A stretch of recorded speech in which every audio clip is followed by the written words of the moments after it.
Welcome back to the Now Morning Show, where we go to Unique, Not Different. We are discussing Down Syndrome Awareness Month. Over now to our guest, Shamla Maharaj.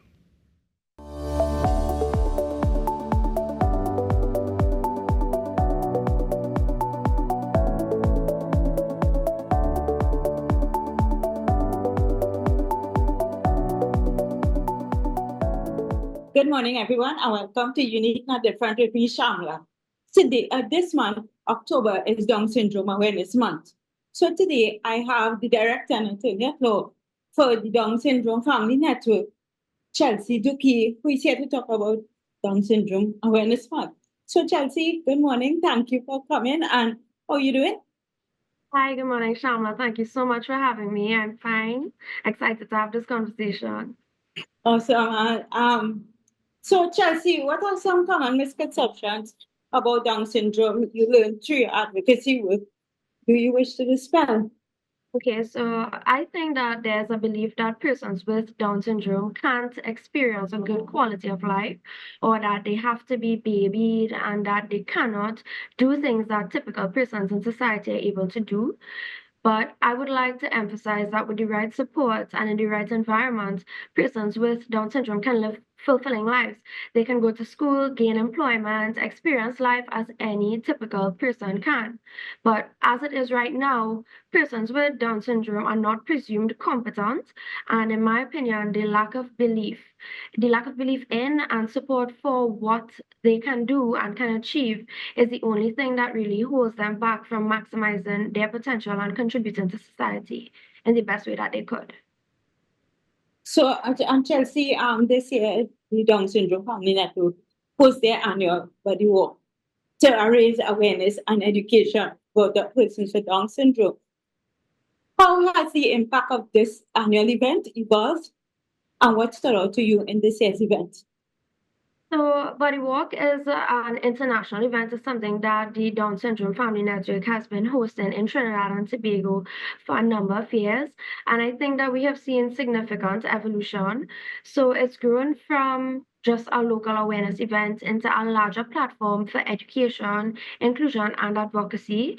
So, initially, the walk would have aimed to just bring families and communities together and foster understanding and awareness about Down syndrome. But over time, and with October being Down Syndrome Awareness Month, we have a lead up with which includes educational sessions and workshops, community outreach, partnerships with schools and local organizations. But what really stood out for me this year is the number of like young up and coming self advocates and their families that are now coming out to body walk and to participate, because we have older self advocates in the network, self advocates in their teens, 20s, and even 30s. But this year, we've seen an influx of the younger generation, babies and toddlers, which to me means that the network is effective in its outreach. We have increased participation from the parents of the younger generation because it means that they are ready to push boundaries and be parents that advocate for inclusion and for the best opportunities for their children with Down syndrome. Incredible. Why it is important to have representation of individuals with Down syndrome in various sectors.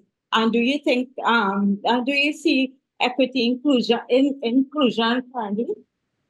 Well, representation of individuals with Down syndrome in sectors like media and politics is important for challenging stereotypes, promoting inclusion, and advocating for rights. And I think it is important because it helps to shift perceptions and it could highlight contributions to society.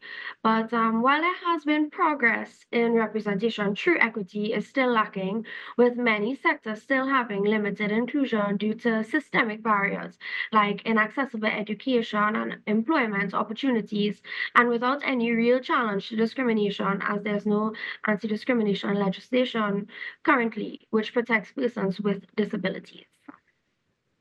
Great.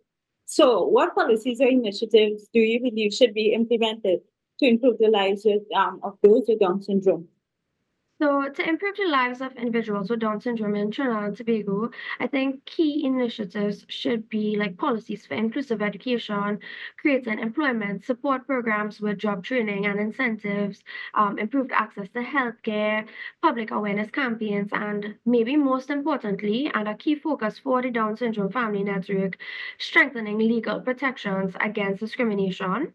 So we have been advocating for a long time for legislation to protect persons with disabilities from discrimination. So not just persons with Down syndrome, but broadly persons with disabilities. If this legislation is passed, I think persons with disabilities could benefit from this improved access to education, fairer employment opportunities, better access to public services, and legal recourse against discrimination. So it would be promoting more social inclusion, support for independent living, and encouraging a shift in societal attitudes towards inclusion and equity, and just enhance the lives of the persons with disabilities, and and let them enjoy the opportunity to participate fully in society. Those are some salient points. So Chelsea, what prompted, let's get personal a little bit, right? So what prompted you to be a volunteer at Down Syndrome Family Network? And since volunteering, what impact has it had on you personally? So I actually started volunteering, through a friend. I was attending the workshops, and as a young attorney, I felt a sense of responsibility to advocate for the cause because I know what kind of life I want to lead. I have a say in it, and it's possible for me because I wasn't born a person with a disability. So, persons with Down syndrome or persons with disabilities are only prevented from participating fully in society because of societal mindsets and systemic barriers. And I wouldn't want to be inhibited in that way. So it was an opportunity for me to lend my voice and my support to a good cause. But in terms of my personal experience, I think that being a director of the Down Syndrome Family Network really offers fulfillment and perspective because I didn't truly appreciate the extent to which persons with disabilities and persons with Down syndrome experience discrimination. And now I feel that I have a better understanding and could be more empathetic and be a better advocate. Thank you, Chelsea. And what is an important message you would like to share to everyone during this Down Syndrome Awareness Month? So I would say that inclusion and presuming competence are key. So persons with Down syndrome have unique abilities and they can make valuable contributions in our communities and in our society. I think we should all celebrate their strengths, challenge misconceptions, and advocate for their rights. I think we should encourage them and include them, let them experience a full life with equal opportunities, and they should have access to justice where they are denied opportunities on the basis of their disabilities. So for this, legislation is imperative, and I would encourage the general public to take an interest in the kind of society we live in, lobby for this change, and lobby for the anti-discrimination legislation. I am really fortunate and grateful to be part of the Down Syndrome Family Network at a time where the legislation is gaining traction, and we hope to see it in the near future. So I would just encourage the general public to, improve their awareness on what is happening right now in terms of, the society. Keep in touch with the issue. Chelsea, you did a magnificent job in terms of, displaying the different aspects of, what it entails in order to offer equity for persons with Down syndrome and persons with disability in general. So thank you for your work.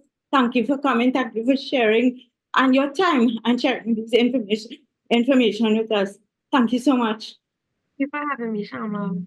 It's a pleasure. So, guys, with that being said, I want to say thank you so much for tuning in to this week's segment of Unique Not Different. As I always say, be good, do good. Hi, everyone. Bye.